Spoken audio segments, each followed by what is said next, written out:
ఇప్పుడు మనం ఒక ఊరికి పోయినాం. ఆడున్నోళ్ళు మీదే ఊరు అని అడిగితే మల్లడుగు అని చెప్పినాం.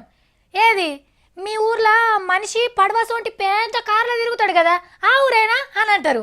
మనము అవునవును అదే అదే అంటాం.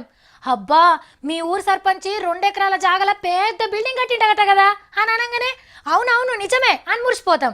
అన్న, మీ ఊరు మనిషి అమెరికాలో పెద్ద కంపెనీ పెట్టిండట కన్నే అని అంటే అవునే, ఆయన మావోడే, చాలా మంచి మనిషి, కోట్లు సంపాదించిండు అని గొప్పగా చెప్పుకుంటాం.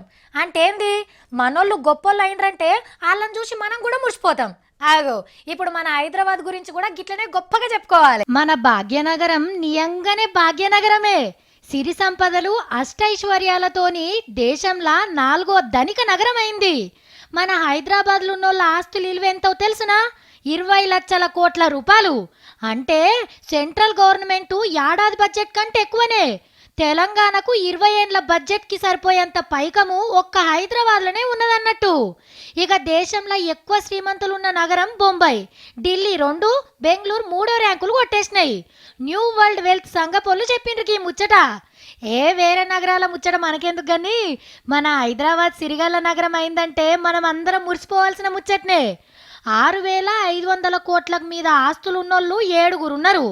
అపోలో దవాఖాన్ల ఓనర్ ప్రతాప్ రెడ్డి సారు, రెడ్డిస్ మందు కంపెనీల ఓనర్ సతీష్ రెడ్డి సారు, అరబిందో మందు కంపెనీల బాస్ నిత్యానందరెడ్డి సారు, అమర్ రాజా బ్యాటరీల కంపెనీ పెట్టిన గల్ల రామచంద్ర నాయుడు సారు, దివిస్ ల్యాబ్ పేరు మీద మందులు తయారు చేసే మురళన్న, Navayuga company owner Visweswararao sir, business చేసేటోళ్లకు మార్గదర్శి రామోజీరావు సార్ శ్రీమంతులకే శ్రీమంతుల లిస్టులకు ఎక్కిండ్రు.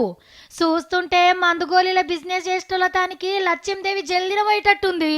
అద్దాల మేడలు, పెంచికార్లు, 5 సుక్కల హోటళ్ళు, షాపింగ్ మాల్లు పెరుగుతున్నాయంటే దినమింత ఆమ్దాని పెరుగుతున్నట్టే లెక్క.